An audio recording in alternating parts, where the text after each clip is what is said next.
Last week, I said men don't have a mental health problem. We have a purpose crisis. And today, we're going to go through the steps of what you can do to address it. Roll theme.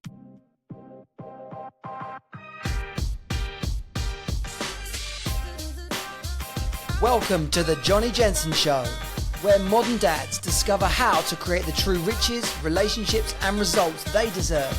Get your High Value Man blueprint and join our community at highvaluemanproject.com. Let's go. Hello, man. Welcome back to the Jonnie Jensen Show. I am your host and the founder, head coach at the High Value Man Project. Great to have you back. If you haven't subscribed yet to the podcast or to the YouTube channel, then make sure you do. Ahead of today's episode, make sure you subscribe, leave us a review, share this with other men in your life.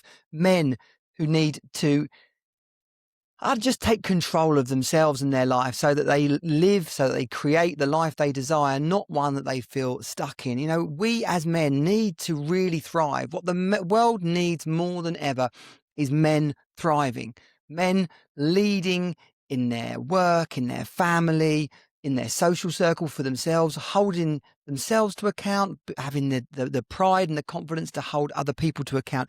It's not about being something you're not. Like, oh, I'm going to force you to be strong. I'm going to force you to be a leader. No, it's about being that man and dad that you actually want to be, so that when you are in the mirror, when you are in conversation with your wife or your kids, that you are able to do that with the presence and charisma and the confidence that you desire, not leaving yourself feeling some sort of, oh, that was a bit shit, or, oh, I haven't got a voice, or, she took my bollocks away ages ago. This is about men thriving, and that's what the High Value Man Project is all about. That is what we are here to do in the world. And if you listen to last week's episode, well, this is a bit of a follow-on. In fact, it is literally a follow-on from that. Can you listen to this without listening to that? Absolutely you can, because we're talking about purpose. We're talking about the steps that you can take to identify, to create a purpose, your purpose, a reason to get excited about not just life, like, oh, let's get excited about life, right? That sounds a bit wank, doesn't it? But this is literally about you feeling energized, about you having passion and joy in your life.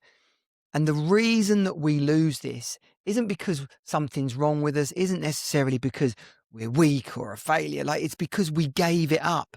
We swapped it in for everybody else's needs. Okay.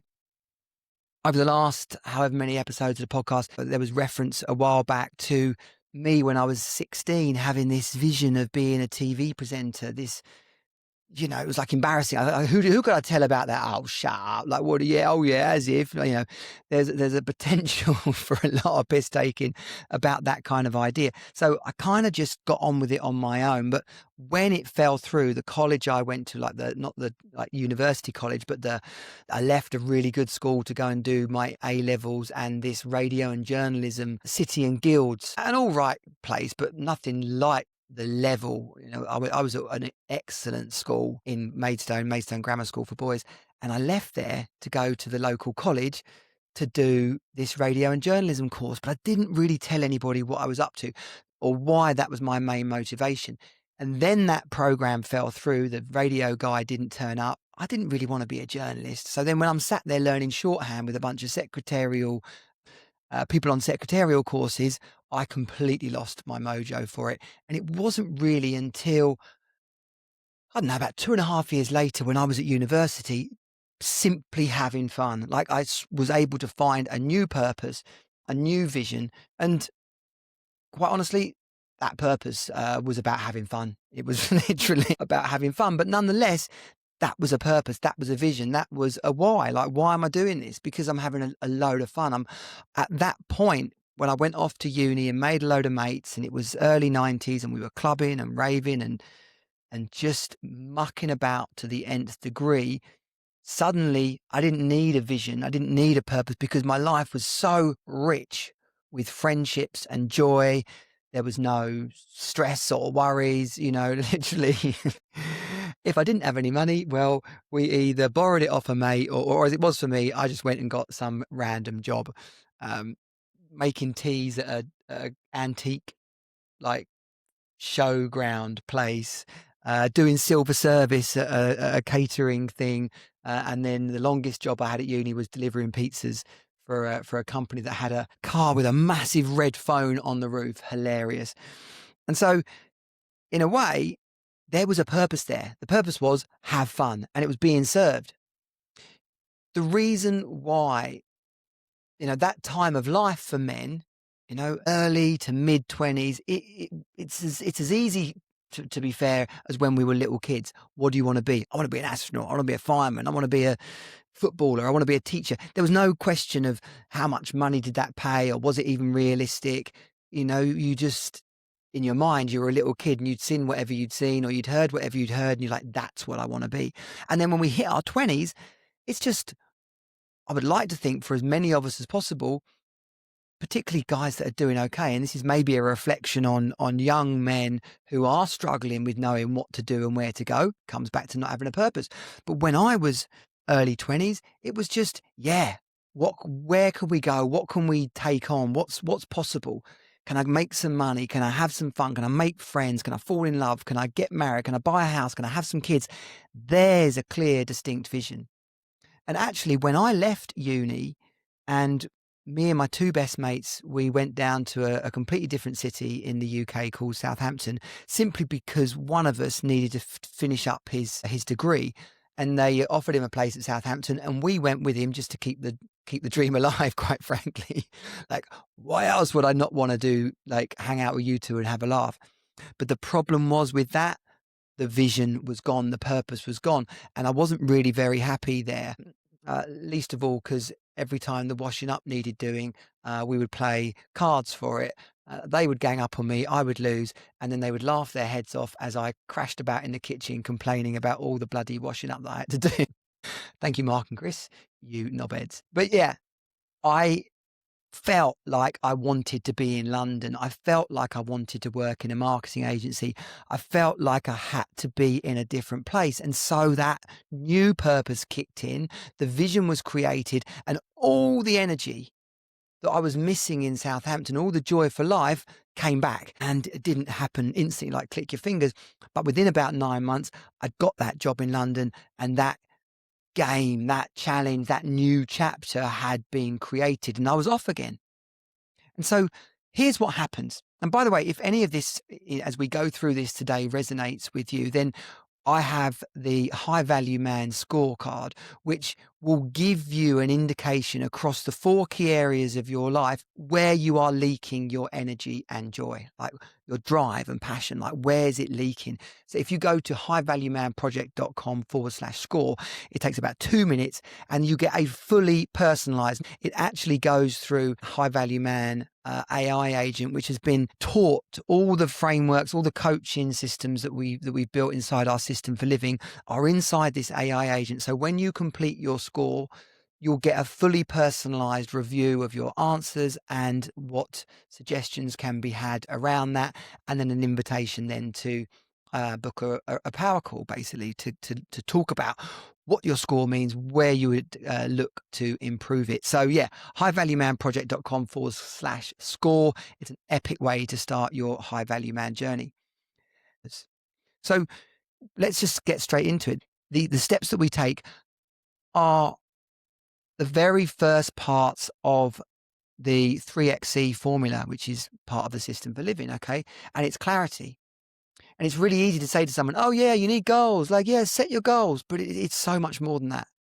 It's about tuning into who you really are and who you want, not apologetically, not, oh yeah, but she wouldn't like it, or, oh yeah, but we can't do that. It's unhinged, blow the bloody doors off, no restrictions, because it's not just about what you want, like a goal, like, oh yeah, I want more money.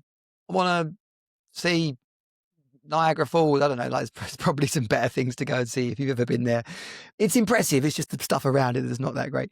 But it's so much more than that. It's about you and your values. It's about your strengths, your weaknesses, your passions. Even, did I say weaknesses there? But yeah, so it's not just about all the things you're good at. It's about the things that you don't like doing so that you avoid those things.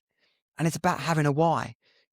Nietzsche and Viktor Frankl borrowed it in his book, Man's Search for Meaning. A man with a clear enough why can withstand any challenge.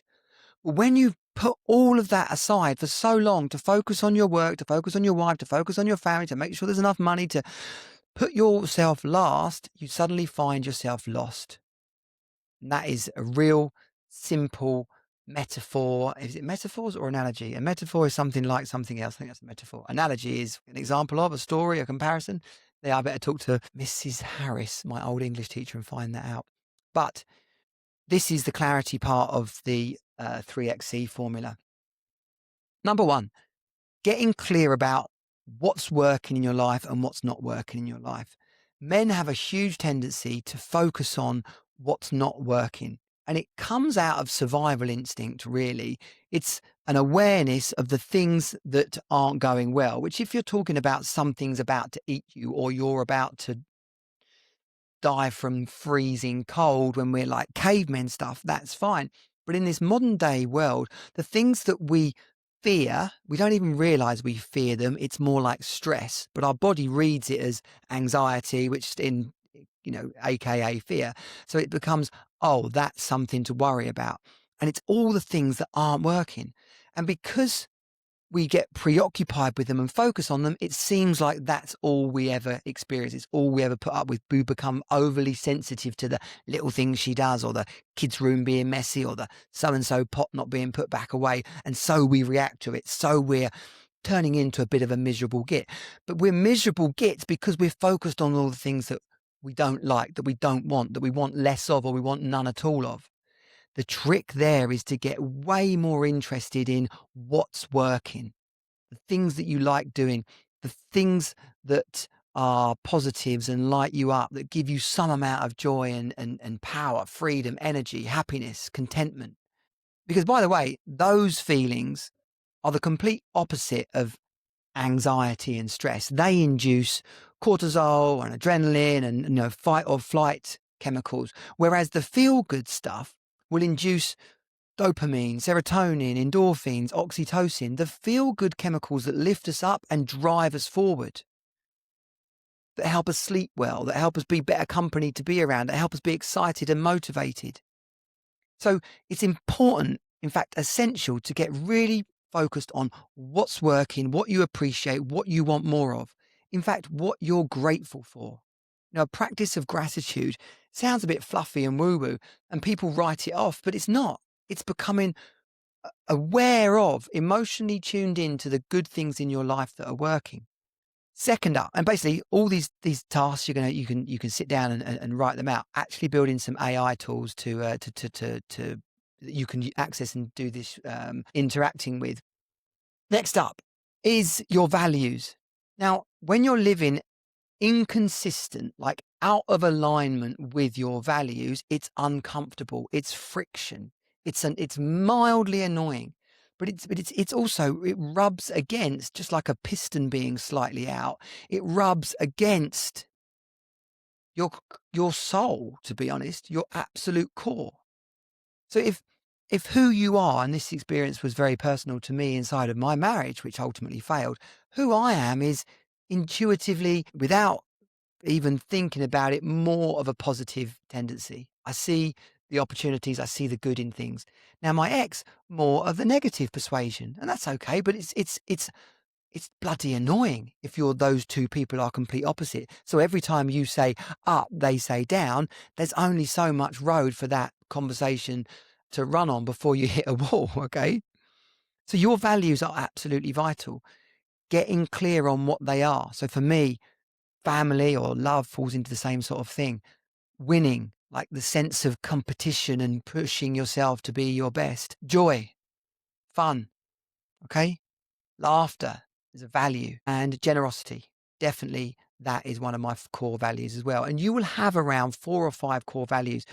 You can write down, like set yourself a timer and write down all the things that matter to you, all the things that, give you goosebumps or light you up, or when you think about your family and friends and what you do for them, or things that other people do for you and you appreciate and you feel gratitude towards. You could think about favorite movies or TV personalities or sports people. Like, what do you see in them that you like about them? Sometimes it's easier to describe other people than it is to describe yourself. And you can start to group these all together. But like I was saying, love and family and and connection, they become a value in it themselves under one umbrella. And if you go to the opposite end of the spectrum and look at things that annoy you about people, that characteristics that you don't like in people, TV programs that wind you up, you'll see some of your opposites of your values. So you go, okay, well, actually, if I don't like aggression, I don't like drama, I don't like negativity, what is the opposite of that? Then that's probably the value that I am. Okay. It's about positivity, love, freedom, generosity. These are the opposites.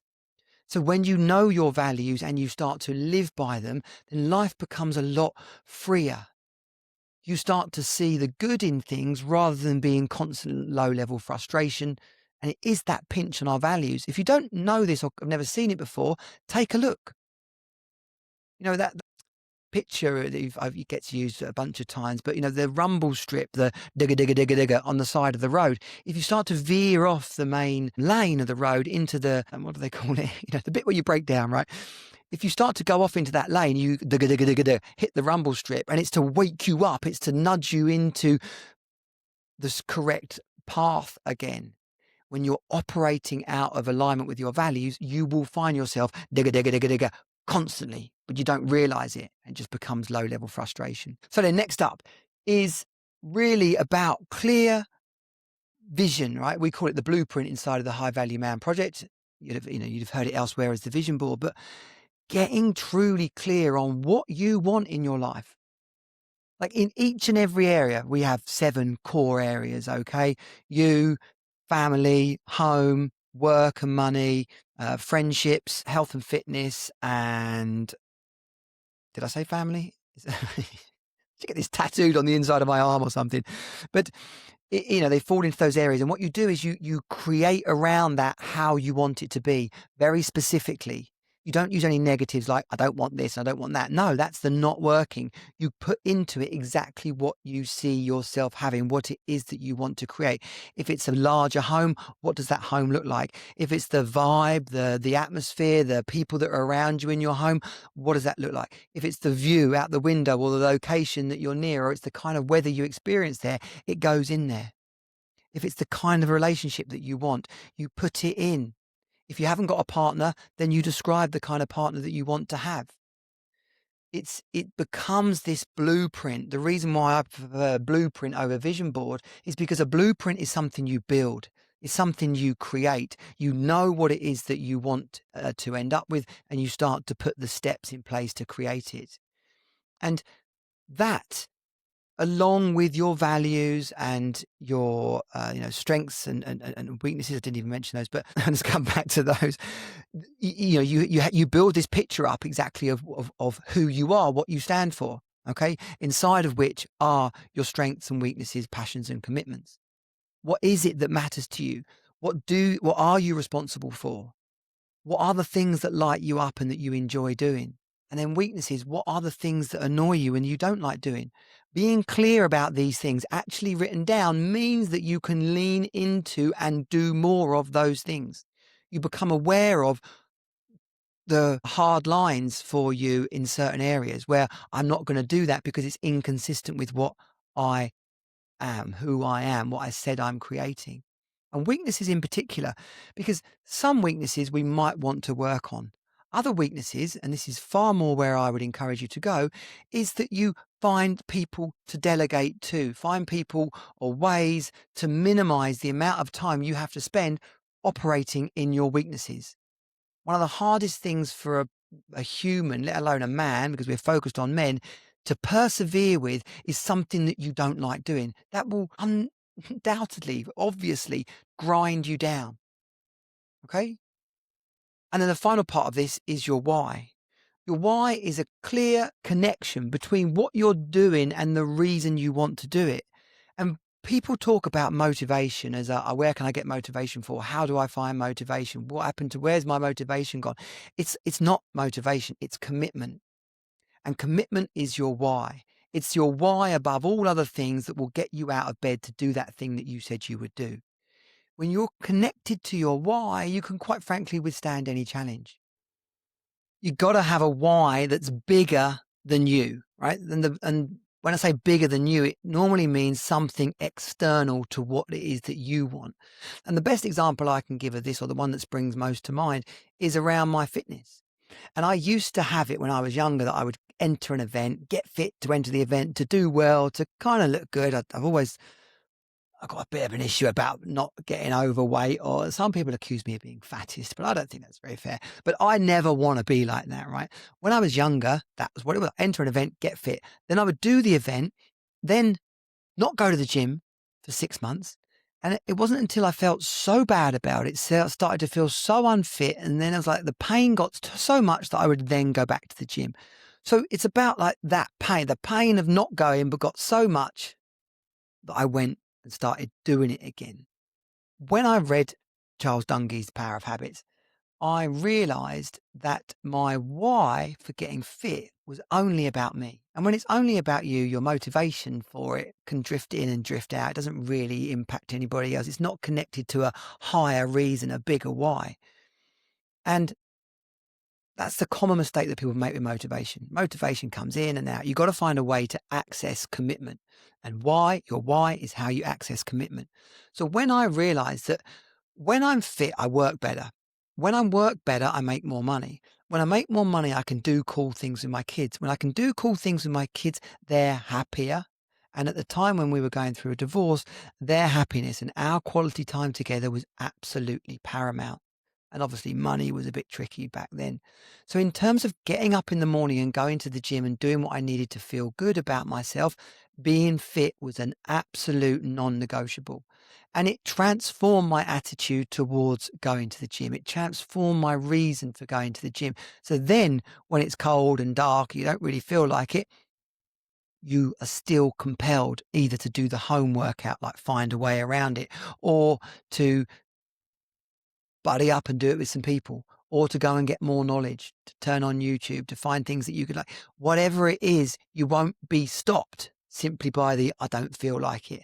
And that's where so many men are missing right now in their lives, is that they think they have something important that they want to do, but it's not really make or break. And so their motivation is just constantly drifting in and out, which in itself will drag you down. Because if there's something you know you want to do, or there's not something you know you should do, I know I should exercise. I want to look fit and attractive for my wife, my girlfriend. I want to feel good. I want to be alive when my kids are and I got grandchildren. Like to be fair, that's drifting into the whys. But if just getting fit is whether you like exercising or not, that won't be enough. It's when you associate those whys that I just went through, it's when you have a reason that's bigger than you, is when motivation sticks around. And it's not actually called motivation, it's called commitment. So in terms of what's wrong with men today, in terms of it's not a mental health crisis, it's a purpose crisis, these are all the reasons why that's the case. Because if you don't have a purpose, then you don't know what you're going after. If you don't know what you're focused on, like if you don't know your levels of which you're grateful for what you've got, and you're doing things that are tuned into your values, and that your passions and strengths are where you find yourself active most of the time. If your why, like your reason for getting up in the morning, is clear and strong, and it's something external to you, it's about impacting other people, either your family or your extended community, it's something that you just won't be stopped in. That is a man who is magnetic, who is energized. People want to be around him. When he thinks about what he's got going on, he's got loads going on. He's inspired himself. And it's almost impossible to feel bad about life, to let alone have a mental health crisis, when you're balls out excited about what you're up to in the world. And so that's the message. That's what we've got to go after. When a friend of yours says, I'm really struggling at the moment, ask them what they're up to. Ask them what they're excited about. Ask them what their vision is. Like, what are you working on? What's your mission? Tell me about it.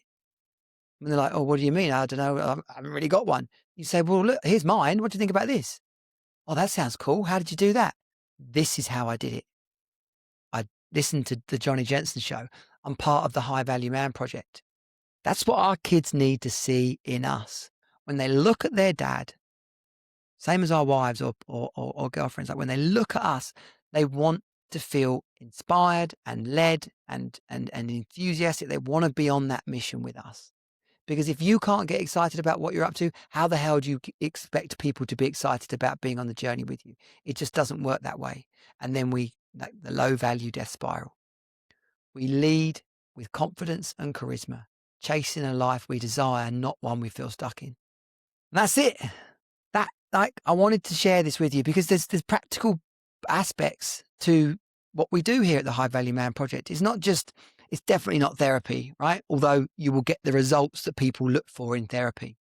It's not tipping your life upside down and becoming somebody you're not. But it is about a life that works and about being connected with the man and dad that you want to be. And in terms of the rewards and the output, it's exactly about the connection, about the joy, about the experience of loving life rather than this 4 out of 10 existence that so many of us find ourselves in. I'm now going to go away and chop this up because I've had to do it in 2 parts and all sorts of other technical issues that have been going on. Hopefully by the time you're listening to this, none of that will be apparent and you can say, wow, that sounded good. I've got a couple of guest episodes that are ready to be published, so expect to see them coming up later on in the week. And the easiest ways, or over the next couple of weeks, the easiest way to make sure that you're receiving the latest episodes of The Jonnie Jensen Show is to subscribe either to the podcast or on Spotify or Apple or wherever you're listening, or through YouTube. To both the channel and to the podcast as YouTube manages them. If you've got ideas or things that you want me to talk about on this show, if you've heard other guests on other podcasts that you're like, yeah, I need to hear him riff with Jonnie, then by all means, message me. Tell me what it was that you want me to cover or who it is that you want me to get on the show. And then finally, go and get your score. Go and get your High Value Man score at highvaluemanproject.com/score. That's the kickstart for you. That will show you where you're leaking energy and drive in your life and help you build the connections and the commitments that you want to create. Thanks for listening. It has been my absolute pleasure, and I'll see you on the next episode. Let's go. Thanks for tuning in to The Jonnie Jensen Show. Be sure to subscribe, leave a review, and share it with fellow dads. Creating the life you deserve starts with you. Get your High Value Man blueprint and join our community of motivated modern dads at highvaluemanproject.com. Let's go.